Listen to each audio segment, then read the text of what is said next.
Beberapa keutamaan atau fadilah yang dikandung dari 4 ayat terakhir dari surah Al-Hasr dapat disimak pada pemaparan berikut. 1. Termasuk dalam ayat-ayat Ruqyah. Melansir dari buku Bekam Tauhid Sehat Menyehatkan oleh Nanang Nielsen, ada beberapa ayat Al-Quran yang dapat mengusir setan dan jin saat menyusup ke dalam tubuh kita. Salah satunya adalah 4 ayat terakhir surah Al-Hasr ini. Sahabat Rasulullah SAW, Abu Ayyub pernah berkata pada jin, "Maukah engkau memberitahu kami surat yang paling utama untuk melindungi diri dari gangguan jin?" Kemudian jin itu pun menjawab, "Doa paling utama yang dapat melindungi kalian dari gangguan kami yakni beberapa surat dalam Al-Quran. Salah satunya yakni surat Al-Hasr ayat terakhir, Hari Ibnu Marduwai." 2. Mohon perlindungan setan ketika hendak meninggal dunia.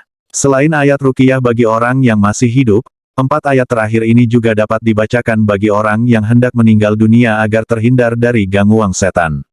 Sebagaimana dikutip dari buku Halal Haram Ruqyah karya Musdar Bustamam Tambusai.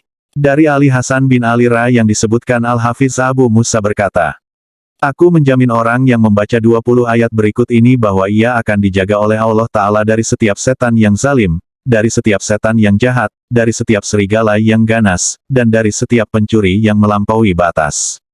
3. Didoakan 70.000 malaikat dan mati syahid.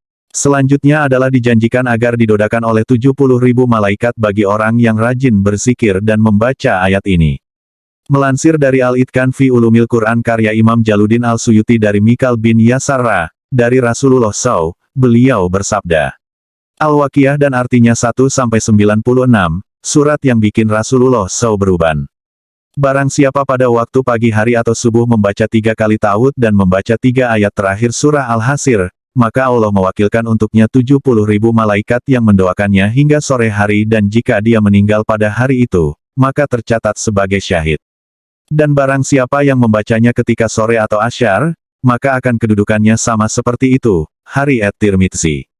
4. Doa kesembuhan dari sakit mata. Untuk doa kesembuhan sakit mata dalam buku tuntunan doa dan zikir untuk segala situasi dan kebutuhan karya Ali Akbar bin Akil, disebutkan sejumlah langkah bacaan doanya. Pertama dibacakan surah At-Taubah ayat 128-129,